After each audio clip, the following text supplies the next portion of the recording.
Hola a todos y bienvenidos de nuevo a nuestro canal. Espero que se encuentren maravillosamente bien hoy. Estoy súper emocionado de traerles un vídeo que creo que va a tocar muchas fibras sensibles, especialmente para aquellos que siguen de cerca las dinámicas de las relaciones, ya sean personales o incluso las que vemos en pantalla.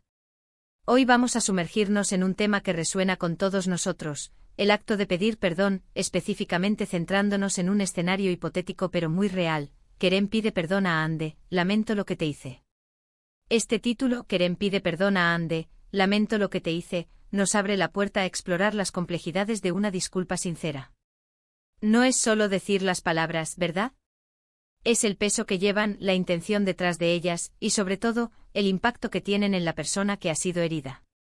A lo largo de este vídeo vamos a desgranar qué hace que una disculpa sea efectiva, qué significa cuando alguien se atreve a decir lamento lo que te hice, y qué podemos aprender de estas situaciones, tanto si somos quienes pedimos perdón como quienes lo recibimos. Antes de adentrarnos en este fascinante tema, quiero hacer una pausa rápida para recordarles lo importante que es su apoyo.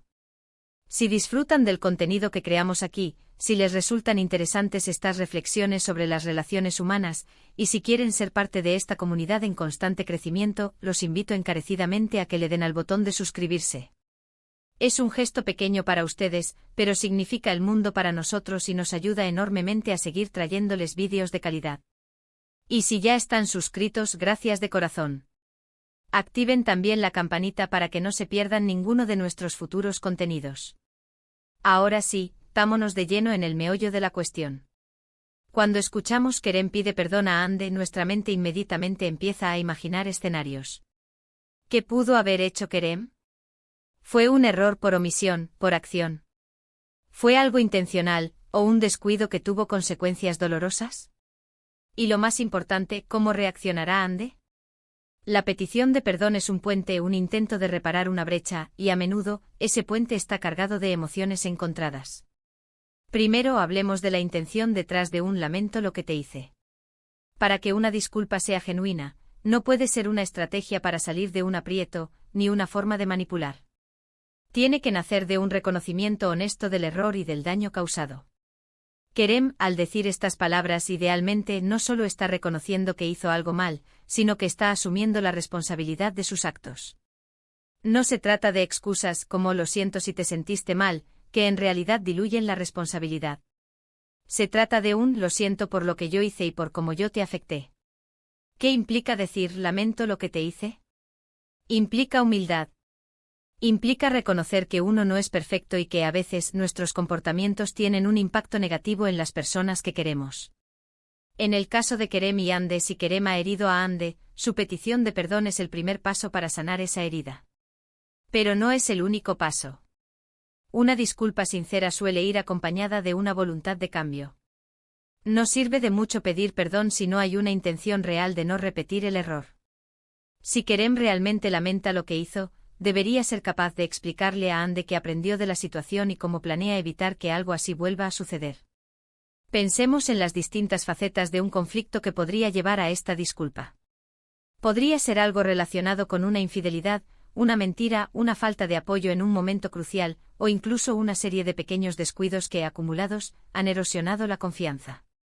Independientemente de la gravedad, el acto de pedir perdón es un acto de valentía. Requiere coraje admitir que te has equivocado, especialmente cuando el orgullo está en juego. Kerem, al dar este paso, está mostrando un respeto por la relación y por los sentimientos de Ande. Ahora, ¿qué pasa del lado de Ande? Ella es quien ha sido herida. Recibir un lamento lo que te hice no significa automáticamente que deba perdonar de inmediato. El perdón es un proceso, y cada persona lo maneja a su propio ritmo y de acuerdo a su propia experiencia. Ande tiene derecho a sentirse dolida, enojada, confundida. Su reacción puede variar enormemente. Podría ser escéptica, podría estar abierta a escuchar, o podría estar tan herida que incluso la disculpa le cause más dolor. En este punto es crucial que Kerem sea paciente y comprensivo con la respuesta de Ande. Si ella necesita tiempo y espacio, él debe dárselo.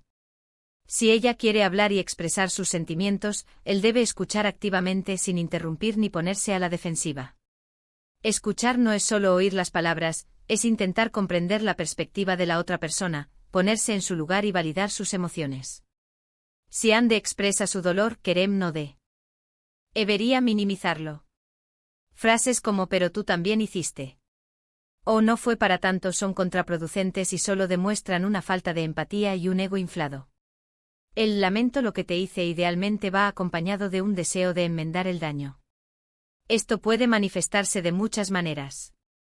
Si el daño fue material, podría implicar reparar o reemplazar lo dañado.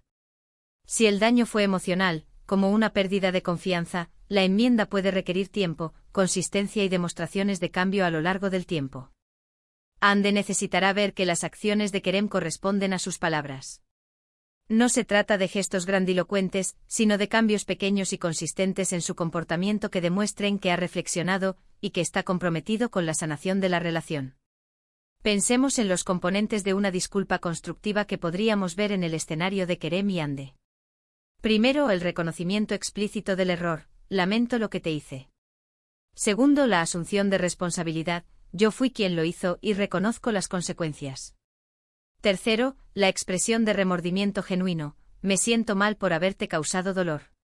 Cuarto, una solicitud de perdón: «¿me perdonas?». Y quinto, la voluntad de reparar el daño y de cambiar. La forma en que Kerem presenta su disculpa también es importante. ¿Lo hace en privado, en un momento tranquilo donde ambos pueden hablar sin interrupciones ni presiones? ¿O lo hace en público, quizás buscando una reacción de simpatía de otros? Una disculpa genuina suele ser un acto íntimo, enfocado en la persona herida. La forma en que Kerem se dirige a Ande, su lenguaje corporal, el tono de su voz, todo comunica la sinceridad de sus palabras. Si Kerem se ve nervioso o avergonzado, o realmente afectado por la situación, Ande podría percibirlo como una señal de que su arrepentimiento es auténtico.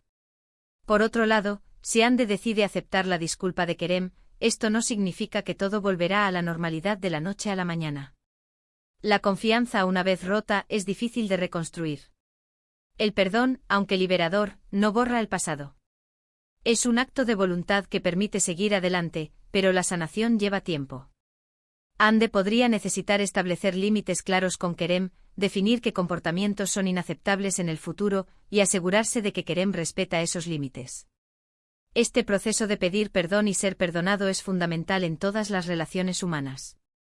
Ya sea entre amigos, familiares, parejas, o incluso en entornos profesionales, los errores ocurren. La forma en que manejamos esos errores y las disculpas subsiguientes define la fortaleza y la salud de nuestras conexiones. Si Kerem y Ande logran superar este obstáculo, y si la disculpa de Kerem es sincera y su posterior comportamiento es coherente, su relación podría incluso fortalecerse. Las crisis, cuando se manejan de manera constructiva, pueden ser oportunidades para un crecimiento personal y relacional profundo. ¿Qué podemos extraer de esta dinámica para nuestras propias vidas? Primero, la importancia de la autorreflexión. Antes de pedir perdón, es vital entender que hicimos mal, por qué lo hicimos y el impacto que tuvo. Esto nos ayuda a ser más específicos y sinceros en nuestra disculpa. Segundo, la valentía de ser vulnerable. Pedir perdón nos expone, pero es una vulnerabilidad necesaria para la conexión auténtica. Tercero, la paciencia y la empatía al recibir una disculpa. Si bien la otra persona tiene la responsabilidad de pedir perdón, nosotros tenemos la elección de cómo respondemos, y eso puede incluir la paciencia con el proceso de la otra persona. Y si hablamos de las relaciones en el ojo público, como a menudo sucede con figuras conocidas, la presión por pedir perdón puede ser inmensa. Las redes sociales, los medios de comunicación, todos pueden jugar un papel. Sin embargo, la autenticidad siempre prevalece. Una disculpa forzada o insincera se nota a leguas y puede causar más daño que bien. Por eso, cuando vemos un escenario como Kerem pide perdón a Ande, nos fijamos en los matices, en la aparente sinceridad de las palabras y, si podemos observar, en las acciones posteriores. Es interesante pensar en las diferentes maneras en que las personas piden perdón. Algunos son muy directos, otros más indirectos. Algunos ofrecen explicaciones detalladas, otros prefieren mantenerlo simple. Lo que funciona mejor a menudo depende de la personalidad de las personas involucradas y de la naturaleza de la ofensa. Lo que es universalmente importante es el respeto por los sentimientos de la persona herida. Finalmente, el acto de pedir perdón, y el subsiguiente proceso de sanación, no solo afecta a las dos personas directamente involucradas, sino que también puede tener un impacto en su círculo de amigos y familiares. La forma en que manejan esta crisis puede enseñar valiosas lecciones a quienes los rodean sobre la resiliencia, la comunicación y la importancia de la honestidad en las relaciones. En resumen, en lo que hemos explorado hoy a través del hipotético escenario de Kerem pide perdón a Ande, lamento lo que te hice, es la profunda importancia de la disculpa sincera. Hemos visto que un perdón genuino va más allá de las palabras, implica reconocer el error, asumir responsabilidad, expresar remordimiento y demostrar una voluntad de cambio y reparación. También hemos abordado la complejidad de recibir una disculpa, enfatizando la importancia de la paciencia, la empatía y el derecho de la persona herida a procesar sus emociones a su propio ritmo. Este proceso, aunque a menudo doloroso, es fundamental para la sanación, la reconciliación y el fortalecimiento de las relaciones humanas. Hemos aprendido que la vulnerabilidad, la humildad y la comunicación abierta son las claves para navegar por estos momentos difíciles y, en última instancia, para construir vínculos más sólidos y auténticos. Y eso, mis queridos amigos, es todo por hoy. Espero de verdad que esta reflexión sobre el arte de pedir perdón les haya resultado útil e interesante. Agradezco enormemente que hayan dedicado su tiempo a ver este vídeo y a ser parte de esta conversación. Su presencia aquí significa el mundo para mí y para todo el equipo detrás de este canal. Ahora, me encantaría saber qué piensan ustedes. ¿Han pasado por situaciones similares, ya sea pidiendo perdón o recibiéndolo? ¿Qué creen que hace que una disculpa sea verdaderamente efectiva? ¿Cuáles son los mayores desafíos al tratar de reparar una relación después de un error? Dejen sus pensamientos, sus experiencias y sus preguntas en la sección de comentarios a continuación. Me encanta leer sus aportes y aprender de sus perspectivas. La caja de comentarios es para ustedes. Y si este vídeo les ha gustado, si les ha parecido valioso, por favor, no olviden dejarle un gran me gusta. Eso nos ayuda a saber qué tipo de contenido les interesa más y nos impulsa a seguir creando. Y por supuesto, si todavía no lo han hecho y quieren asegurarse de no perderse ninguno de nuestros futuros vídeos con más reflexiones, análisis y contenido interesante, suscríbanse al canal. Es un pequeño gesto que marca una gran diferencia para nosotros. Compartan también este vídeo con sus amigos y familiares, especialmente con aquellos que creen que podrían beneficiarse de esta conversación. Gracias de nuevo por estar aquí. Nos vemos en el próximo vídeo. Hasta entonces, cuídense mucho y que tengan un día maravilloso. Adiós.